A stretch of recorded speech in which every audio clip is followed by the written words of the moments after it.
Hey everybody, welcome to Kimmel's Irish Pub. Time for another movie review. Tonight's movie, Kandahar. Oh, wow, I just had my fire stick just restarted.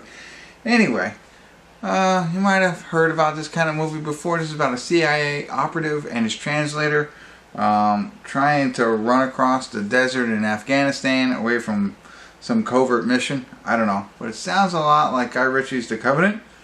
It does, but this does not have Jake Gyllenhaal in it. It has Gerard Butler is in it, and I don't know who else is in it.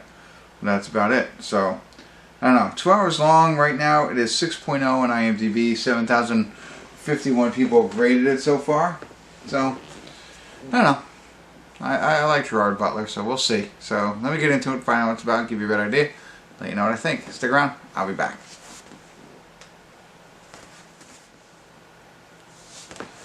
Hey everybody, we're at the credits of Kandahar. No check-in tonight.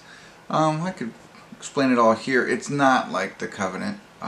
There is a, military CIA operative that is traveling with a translator and is running from people, but that movie was a little bit different than this one. So Gerard Butler is, he's over there. He's kind of like not a spy, but yeah, an operative, I guess. He's blowing up nuclear power plants or nuclear, whatever facilities, I guess. And he's hired to do those kinds of things. He's supposed to go home, but his contact says, "Hey, I want you to do one more job for me." And he wants to, but he's supposed to go home and see his daughter graduate. But he decides to do this one last job before he goes home, and he gets his translator to come with him, and they're supposed to do all this thing. Well, before they even start on that mission, he kind of gets discovered. They find out who he is, what he had just recently done, so now everybody's after him. And so he's now on a race to get out of the country before he gets caught. So, and I don't understand all of the differences, but I mean, like, there's Afghanis, there's ISIS, there's Taliban, there's the Pakistani, there's Muslims, they're all like, and so that's kind of like, it's not just one group, it's like all these other different groups, and they seem to be like in some sort of civil war going on right there.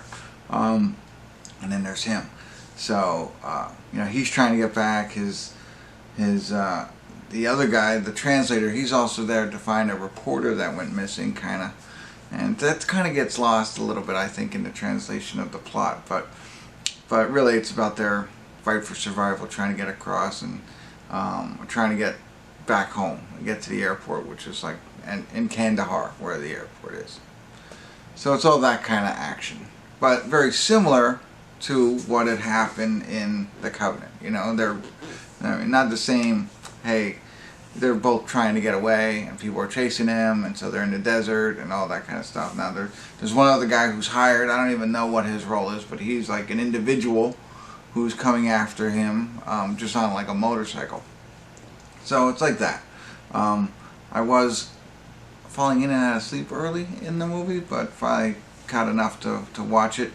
It was an interesting soundtrack that they put to it, and I don't know. There's pieces of emotional connection with some of the characters. Like, there's some key characters in this that help him along the way. And I think that you're supposed to feel a little bit emotionally tied to them. When you see the movie, you'll see what I mean. They bring them back, maybe even flashbacks. But I didn't have that emotional connection. Could have been because I fell asleep for a couple minutes here and there, but I'm not sure that was there for me. I know they tried, and in some movies they can do that. They didn't do it in this one, but it's a decent war movie, action, fight for survival. Makes you not want to do the kind of jobs that they do, So, I don't know. Nothing over the top for me, but, probably in a 5 or 6 range. Just an average, which I think it was 6.0 on IMDb, so I could kind of see why. The guy on the motorcycle too lowers it a little bit for me. I get it, like he's hired, but it's just like driving a motorcycle through the desert, not really doing much, calling other people to do all this dirty work, and then whatever happens, happens. So there you go. Alright. I don't know if I was helpful at all, but hopefully I was. Thanks for tuning in. Kimmel's Irish Pub.